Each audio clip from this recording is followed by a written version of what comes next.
Hello, everyone, and welcome to another episode of At the Coalface Live with me, Jason Greenwood, your host, coming to you every Friday afternoon, 4 p.m. New Zealand time. And it is a 13th of May, 2022 today. And the topic on just about everyone's lips at the moment is the market meltdown. Are we headed for a recession? Are we, heaven forbid, headed for a depression? What does that look like? What does it mean for brands? What does it mean for individuals, humans? What does it mean for everybody's psyche and mental well-being and emotional well-being and financial well-being? It is on everyone's lips, and it certainly appears based on the economic data that is coming out from various economies around the world, and certainly what the share market relevant share markets in each country are doing, crypto markets, etc., with a bit of a meltdown happening over the last couple of weeks. We've also witnessed tightening of VC funds for things that have been historically easy to find funding for over the last 2 years. For any technology related to e-commerce, that funding is slowly drying up, and capital allocators are becoming much more choosy with where they put their money. And so there's been a lot of brands and a lot of individuals that have reached out to me, mostly via DM, asking me, Jason, what do we do? You've been through the GFC, you went through the dot-com boom and bust. What is your advice to us? You've been through, some of the other smaller downturns, over the last 25, 30 years. What does this look like for us? And what are some of the pieces of advice that you would give to us to give us the best chance that we have to survive this thing, whatever it turns out to be, if it's a short-lived downturn or more longer-lived downturn? I think the average recession runs for around 6 quarters in total. And so, if we take from the highs of the stock market to today, even just looking at something as simple as the S&P 500, we're maybe a couple of quarters into this thing. So at a minimum, we're probably looking at another 4 to 5 quarters of pain. So we're talking, 6, 12, 18 months of pretty severe economic pain going forward. We've got inflation rising around the world, and all of the central banks around the world shot their shots during COVID, and they printed money like it was going out of style. They borrowed money like it was going out of style. And therefore, the amount of indebtedness that we're going into this potential recession with versus, say, the GFC is significantly higher. And as a result of that, there's a lot more debt to be unwound before we can put this little episode behind us. So with that macroeconomic background, I received a specific question from someone, a business colleague, an industry colleague on LinkedIn, and he sent this to me, and I did make a post about this on LinkedIn 2 days ago, but I want to unpick my response to him a little bit further. I want to add a bit more color. I want to add a little bit more of the thought processes behind the recommendations that I made to him. So he reached out to me and he said, this is my first recession in upper management, running ops for a portfolio of DTC brands. What would you advise a young fella? Because he's quite a bit younger than myself. And as a result of that, he's saying basically, what would your recommendation be based on your experience? So I did make a post about this, and I'll just work through my response to him sort of item by item. And again, adding just that little bit more context, adding that little bit more color, adding a little bit more nuance to that. And hopefully this advice will be helpful to a broad range of businesses, a broad range of retailers, anybody working in e-commerce, anybody working in digital. Hopefully they will find this information helpful. And again, I don't want to predict that this meltdown is going to be worse than the GFC or worse than the dot-com boom and bust. None of us have a crystal ball. Central banks could manage to pull a rabbit out of the hat, and we could go back to normal in a month, but highly unlikely that that's the case. And so I don't want to predict that we're going to have an economic bloodbath, but there is likely one headed our way, and that is the context within which I have given this advice. And again, this is not financial advice. I'm not a financial advisor. And so don't take this, as gospel. Do your own research, do your own homework. This is purely my observations over the last few booms and busts, and what that has meant for digital, what that has meant for e-commerce, and what it could mean this time around. And hopefully what it may mean for your brand, and hopefully some ways that you can mitigate some of the fallout of what is likely to be a very rough economic patch for at least a few more quarters. So my first piece of advice was immediately cut literally all unnecessary spending, zero hesitation. Now, what do I mean by that? So inside all businesses, we tend to build up this fatty layer. It's like, us as human beings, our physical bodies. We tend to, if we're not regularly working out, if we're not regularly exercising, if we're not regularly eating right, as we age, we tend to put on a little bit more body fat, blokes, especially right around the middle area. I know what that feels like. And so businesses are the same. Under, I guess, normal market conditions with average growth of, 3 to 5 to 7 to 10% a year, and average margins of retail businesses and DTC brands, businesses get a little bit complacent. They get a little bit lazy. They get a little bit too, I guess, freewheeling with the spending of the money. And that means everything from the software that the business uses internally to the software that they use externally that's customer facing across all of their different channels. They don't kind of look at everything with a fine-tooth comb. They tend to overhire, particularly as we've had real issues over the last 2 years during COVID with human resources. Businesses that maybe historically would have been a little bit more prudent with their hiring, because human resources have been so hard, and because it's been so difficult to find really high quality people throughout COVID, because there's just been such incredible demand for people with experience and talent in digital and e-commerce. It was just a massive hiring frenzy over the last 2 years. And so as a result of that, businesses that could get a hold of people, even if maybe they wouldn't have necessarily hired them for another 12, 24, 36 months based on their current growth trajectory, they went ahead and they snagged them. They grabbed them. And they, in most cases, had to pay an extreme premium to get them. But basically, when the opportunity came up to secure talent over the last 2 years, most businesses took that opportunity, and they were pretty much trying to hire right throughout the whole of COVID. So we had some extra fat built in some businesses where they overhired because they had the opportunity to, and they were flush with cash, and a rising tide floats all boats. So most e-commerce businesses, whether that be pure play, D2C, omni-channel, whatever, but most e-commerce businesses did very, very well during COVID. Basically everybody had a gun to their head, keeping them at home, shopping online through around the world, went through the roof. And as a result of that, that's the rising tide that floated all boats. And basically, if you didn't make money online during COVID, you have a broken business model and you will never make money online. It's that simple. So basically what we had was we had businesses building up reserves. And of course, with all of the logistical and supply chain issues, businesses, where they could, also bumped up quite significantly the stock holding, the inventory holding that they had as a business, because they didn't know when the supply chain was going to loosen. They had no idea, they had no idea when the pandemic was perhaps going to end in their particular region, in their country, or in their source supply country. And as a result of that, most businesses that I know of that had any spare cash lying around, a lot of that went into inventory, and it went into extra warehousing space. It went into all of these logistics capabilities and inventory across the business. And so oftentimes going into this slowdown, these businesses are now carrying, in some instances, much more inventory than they traditionally would. And so when you take that traditional baseline of how much inventory they had combined with the likely impending slowdown, they are now way overstocked. And as a result of that, they're carrying a lot of fat in the inventory section of their business.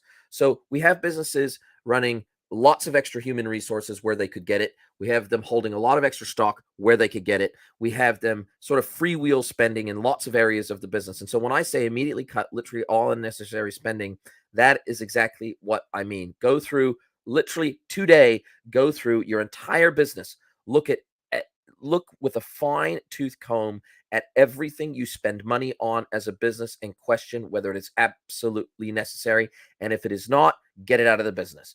Cut your subscriptions down, cut the number of users down. One of the great things about credit cards expiring, particularly business credit cards, is that all those things that you forgot you had a subscription for, that was just pinging your business credit card every single month, all of a sudden those payments stop going through. So sometimes that can be a good thing, because what happens is it forces you to now update your payment details with all these different platforms at once when your business credit card expires. Think of this moment right now as if that had happened. Even if your business credit card hasn't expired, think of it as if it had. So start looking at your banking statements and start going through them with a fine-tooth comb with every single thing that is outgoing out of the business, and question whether it really, really needs to be there in the business. Is it mission critical? If it is not, get it out. The next thing that I recommend is that businesses take this as an opportunity to reorganize their business and remove any dead wood from the business.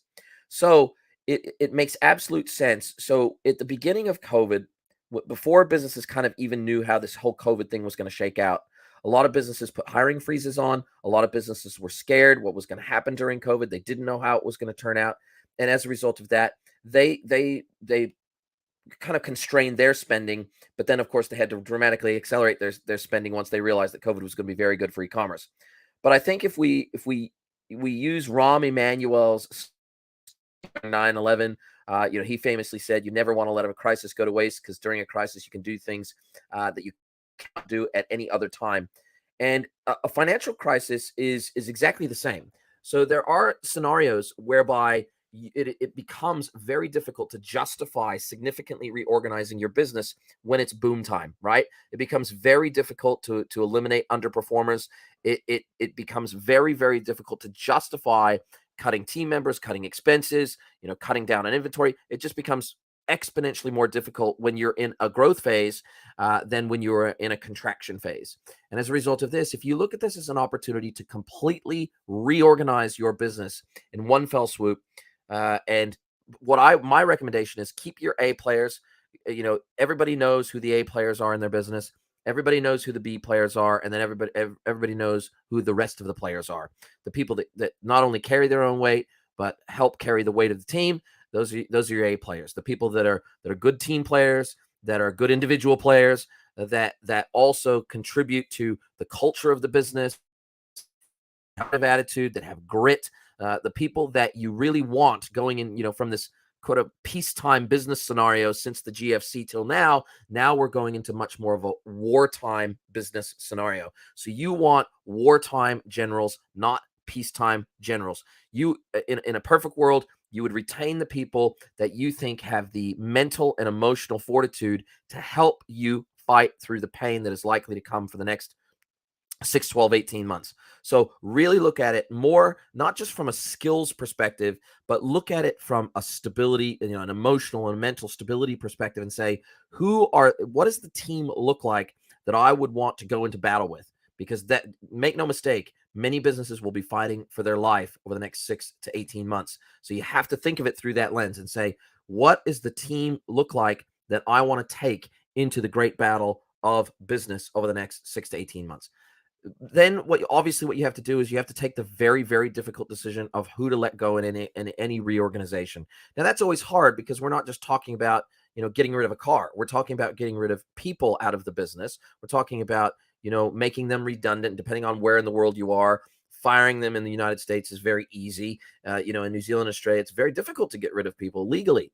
And so as a result of that, you got to go through a very complex redundancy process and formal reorganization process. And so, there are varying degrees of cost and emotional pain that go along with reducing staff numbers, depending on what regime and government that you operate under. But regardless of the business, the country in which you operate in, and the government, therefore, and the regulations that you operate under, we can never forget that there are human beings involved here. And so, it's always painful to let people go, and effectively, they've lost their job, they've lost their income, they might have mortgages, they might have car payments, they might have children, they might have scenarios where they've got higher purchases and all sorts of other things going on in their life. And remember that, people in your organization are already going to be emotionally destabilized in many instances because of the fear of losing their job already. Even if they're an A player or a B player, they're oftentimes going to be thinking, geez, am I going to have a job tomorrow, depending on how bad this thing ultimately gets. Plus, you have to remember that many, many people, probably a significant percentage, have watched their retirement accounts, their investment accounts, their share portfolios. They've watched their crypto portfolios take an absolute battering, in some cases 80 to 90% battering. If they've got a well-diversified share portfolio, they're probably looking at a minimum of a 25% haircut sitting in their account right now, up to 50, 60% in some cases. And so we've got a lot of underlying turbulence in people's lives right now, and an underlying environment of uncertainty that is emotionally very, very difficult for people to take on. And so they already have less bandwidth to devote to your business anyway, as it is. They've already got less emotional bandwidth to deal with all the things that are going to be hitting your business, because their personal life and their personal financial situation is probably already under siege. And as a result of that, they're emotionally, in a vulnerable place. Some people will be very depressed. And as a result of that, to tack on them losing their job onto the backside of that, we cannot underestimate how difficult and painful it is going to be if you have to cut members of your team. So what my recommendation was, you need to do this with as much kindness as you can possibly muster, as much empathy as you can muster, and help your team that may have to go. You may have no choice but to cut some members of your team.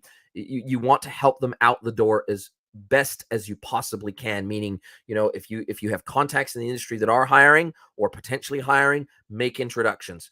Obviously redundancy is a required thing that happens in New Zealand and Australia. So there's a certain payout that you have to make in most instances to help cushion the blow of people losing their jobs. Pay that willingly, because at the end of the day, these are human beings on the other end of that discussion, and we cannot forget that. So basically do everything in your power to write them a good, if they were a good team player and they've been contributing well up till now, they might not just happen to be an A player, but it doesn't mean they're a bad player. It just means they're not an A player. And so write them a fantastic recommendation. Go onto their LinkedIn and write a recommendation on their LinkedIn profile. Basically do everything in your power to help soften the blow of the people that you have to let go. If you don't do that, then you're pretty much just not a very nice human, and you probably deserve to go out of business anyway. Now, the next piece of advice that I gave that I wanted to give some nuance to is that if you have access to funding at a reasonable rate, still secure it ASAP. And this goes back to, it doesn't matter whether you're a vendor, a tech vendor in the e-commerce space, whether you are a brand operating in the e-commerce space. If you have access to VC funding or family and friends funding or director funding in the business, or you have somebody that wants to buy into the business and put an injection of cash into the business, absolutely take it right now, because the cost of funds is going to go up as inflation continues to climb, as economies continue to contract. What will happen is that the capital allocators of the world, the VCs of the world, the PEs of the world, they will become much more discretionary about where they put their money to work. They won't, it's not the roaring 20s like it was during COVID, where they would just throw money at anything that had e-commerce in front of it to see what stuck, because capital was so cheap, because interest rates were so low for so long. It is no longer the case. And as a result of that, if you can get funding now, whether that be through an accelerator that you might be in the middle of right now, a business accelerator, whether that be through, connections in the VC world, and particularly if you are a seed and pre-seed stage business right now, then by all means, go out there and secure as much money as you possibly can to give you as much of a runway as necessary to get you through the next 12 to 18 months. And that, combined with decreasing your spending, automatically extends out your runway even further. So definitely secure funds if you can. Bolster your bank account, put as much cash in there as you can, because even making payroll is going to be difficult for some of these businesses over the next 12 to 18 months. Now, next recommendation, double down on your best performing channel or channels and take a hard look at the rest. So I'm not just talking marketing channels, I'm also talking transactional channels, because remember, with a smaller team and with less emotional bandwidth and less emotional capability left in the business, we tend to spread ourselves very, very thin in the e-commerce world. Most retailers, B2B, B2C, whatever, but in particular B2C and D2C retailers and brands tend to spread themselves very, very thin in terms of hey, we're going to be on every channel. We're going to be on every major marketplace. We're going to be on Amazon. We're going to be on eBay. We're going to be on Catch. We're going to be on Trade Me. We're going to be on all these marketplaces. We're going to be on all the social platforms. We're going to have a Facebook store. We're going to have an Instagram store. We're going to be absolutely everywhere. We're going to have our own DTC website. We're going to be absolutely everywhere our customer might be, because obviously during the boom time, it's pretty easy to do that, because you can afford to carry more staff to run those channels and manage those channels, and you can afford to pay for the additional middleware technology that can get you out to all of these individual channels and manage the workflows of getting the products out the door and everything that goes along with selling across multiple channels. It's more easy to handle that when you are a fully stocked team of individuals and you're running the latest and greatest of every piece of technology out there.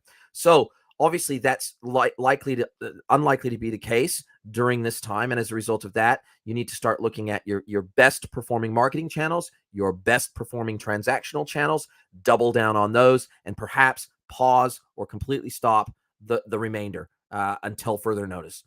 You also need to be ruthless with your ROAS, so return on ad spend. Now, ROAS typically is used to calculate how much revenue a business generates for every dollar. So how many dollars in revenue does a business generate for every dollar it spends on digital advertising, whether that be through Facebook, whether that be through Google, whether that be through Amazon, wherever the digital ad spend is going, whether that be paid in performance, whether that be you're spending on SEO, etc. Every single activity, every single digital marketing, it's really digital sales, but digital marketing activity that you do has a cost associated with it, and it has a return associated with it. And that's usually expressed in ROAS, return on ad spend.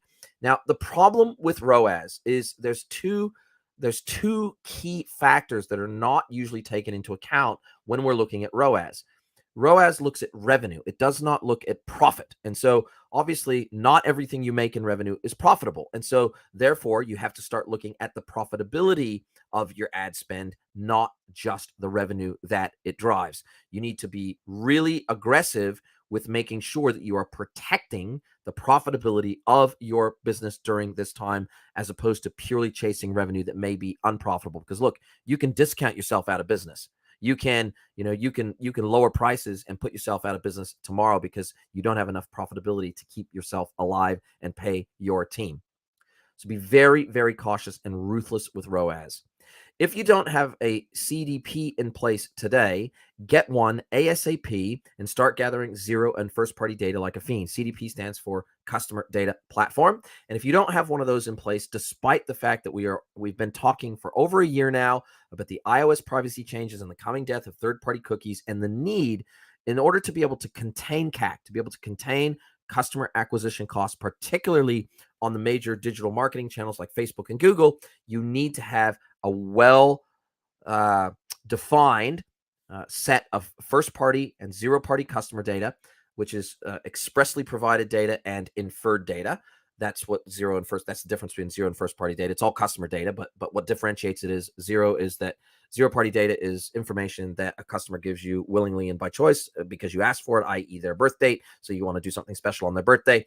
Whereas first party data is generally data that is inferred data, i.e. we can pick that up through their traversing of our website. We know what categories they visited. We know what products they added to cart. We know what products they abandoned. We know what products they added to a compare list or a wish list. So there's all these footprints in the sand that customers leave as they traverse your website in terms of their behavior. That's first party data. Zero party data is the data that they give you willingly, as whether that be preference data or whatever it might be. So if you don't have an effective way of capturing that and segmenting on that, then what that means is you are 100% at the mercy of Google and Facebook to create those cohorts based on demographic data only and interest data. Demographic and interest data, which they have access to. But ultimately, what you want to be able to do is you want to be able to take not only their behavioral data, not only their demographic data, but you also want to be able to take what their cost to service is, what their propensity to discount is, and what the propensity to return products is. And you want to take all of this data and you want to create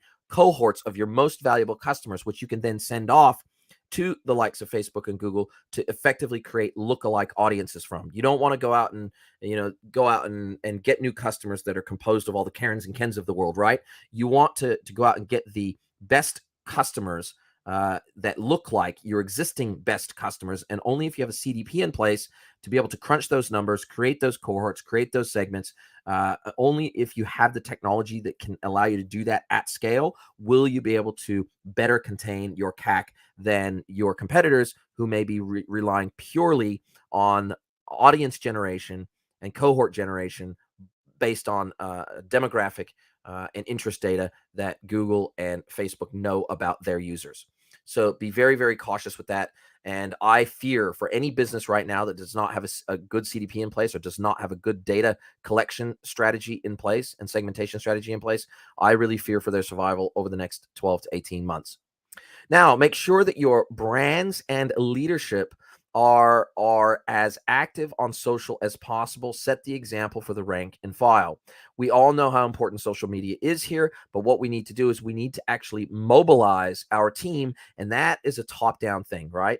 So if the leadership are not on social media, promoting just their personal brand, the brand that they work for, etc. If they are just not active and visible out there across all of the social media channels, then how can you expect the rank and file to be? So if you want to mobilize your team to sing your praises from the highest mountaintops on social media, that starts from the top. So you really, really need to be hyper active on social media like never before. Yes, social media from an organic perspective on most platforms is near zero, but it's still fantastic on LinkedIn. It's still fantastic on TikTok. And, you still can get cut through on these platforms. And particularly if you want to promote content that just allows that content, particularly from a branded content perspective, to reach a wider audience through paid advertising, then obviously this is a scenario where if you're effectively paying for distribution, then it may make sense to do that. Now, listen to customers very closely and talk to them often. This is such an important thing, and it's not just during a downturn. You should always be listening to your customers. You should always be having conversations with them. You should always be learning from them. You should always be taking advice from them. You should always be making sure that you are servicing them at the highest level possible. It has never been more important than now. Now, make sure that everyone knows that the next 18 months will literally be a fight for survival, but together you can get through it. So in other words, this is the reassurance piece. This is the piece where you need to reassure your team that remains, we are going to get through this together. We will fight through this together. Everybody's going to have to pitch in, make a good go of this, but we will get through this. This is the confidence piece. This is the piece that provides the emotional safety net for the team that remains, that you guys are going to get through it together. The next piece of advice is curate your product range very hard. Try and carry items that you can stock at all times. He who has inventory wins most of the time. It is better to go deep than wide during a recession. So especially in these times of, in unstable supply chains, difficult supply chains, instead of having, 10,000 items in your catalog, can you curate that down through some business intelligence and analytics in your business? Can you cut that down by 50%? Can you take the top 25% of the products from a selling perspective, and can you really focus on those? Can you pick the real leaders of products and brands that you might carry? Or if you're a D2C brand and you're a manufacturer, then obviously curate the range that you have to make and manufacture down as much as you can to the ones that are the ones that you can easily either make or secure the inventory of the easiest, and the ones that are the most profitable. So those two things usually need to be worked out together. But through business intelligence and through business analysis, you should be able to work out how much of your categories and how many of your categories and how much of your catalog is truly required for you guys to double down on. Narrow the catalog range. Try to focus on products that you can keep in stock at all times. Cut the rest or pause the rest to get through this difficult time so that you can put your limited cash to work on products that will move, that you can get inventory of, and that are profitable for your business. Now, your team will make or break you is the next thing that I said. So create a sense of safety and security for those that remain as best you can, which I've already said. Now, morale, as part of this, morale will be your nemesis. Build your empathy gene to the max and watch for burnout in you and others. So this is a real likely possibility, as people are going to be, your teams are going to shrink most likely. And so therefore everybody's going to be doing more work more time, more energy is going to be poured into their work. And as a result of that, burnout is a real likelihood. So you need to have that empathy gene, that empathy hat on at all times, keeping an eye on your team, doing everything you can to support them, doing everything you can to make sure that they do not burn out, sharing the load, working with each other, being a team, taking the load off of people that are at their absolute max stress levels, and giving time off when appropriate. That is going to be absolutely mission critical. Next piece of advice: be open, honest, and transparent as the situation develops. Don't hide shit. Everybody knows what's happened going on in the world. They have access to the internet. It's not as if they don't know. That they can see it in their share portfolio. They can see it in their crypto portfolio. They can hear all their friends talking about it. It's everywhere. So it's not as if you're going to be able to hide it. So you might as well be open, be honest, and transparent about what you intend to do and how you intend to attack this to help preserve your business. Now, the final thing that I said really was make the best decisions that you can, but make them quickly. Then don't second guess. This is a war footing, and you have to show humble confidence in your decision making. You'll make mistakes, and that's okay. Course correct as best you can and enjoy the ride. Class is now in session. So basically what this, none of us have a crystal ball. None of us know exactly what's going to happen, in what order, how fast, how slow, how long. We don't know. So we're all, as business leaders, as business owners, as managers, as people that care about the people that are in our charge, we're going to be making decisions under massive amounts of pressure, financial and otherwise, and we are going to make mistakes. There's no such thing as a perfect decision. There is only a perfect decision or a good decision based on the information we have right in front of us at the time. Do not beat yourself up. Make the very best decisions that you can. Make them quickly. You have to make decisions quickly in these types of environments because they're so dynamic and things are changing so rapidly. Make quick, well-informed decisions with the best advice you can gather from your team and the best amount of input. But when you need to make a decision, make it quickly. Don't second guess yourself. Make the decision and move on, because you'll never know what would have happened if you had gone another way anyway. So there's no point in wasting emotional or mental energy on what might have happened if you had done something differently. So make the decisions quickly. You'll make mistakes. Course correct as fast and as quickly and as good as you can, and enjoy the ride. You're going to learn a ton. And these lessons that I learned through very painful GFC and very painful dot-com boom and bust and other slowdowns and mini recessions over the years, those have been the times that I have learned the most. So you will too. So look at this as a gift. Look at this as an opportunity. And I wish you guys all the best of luck. And I hope you guys do really, really well and not only survive, but also thrive over the next 6 to 18 months. Thanks, guys. Have a fantastic weekend. Talk to you again soon.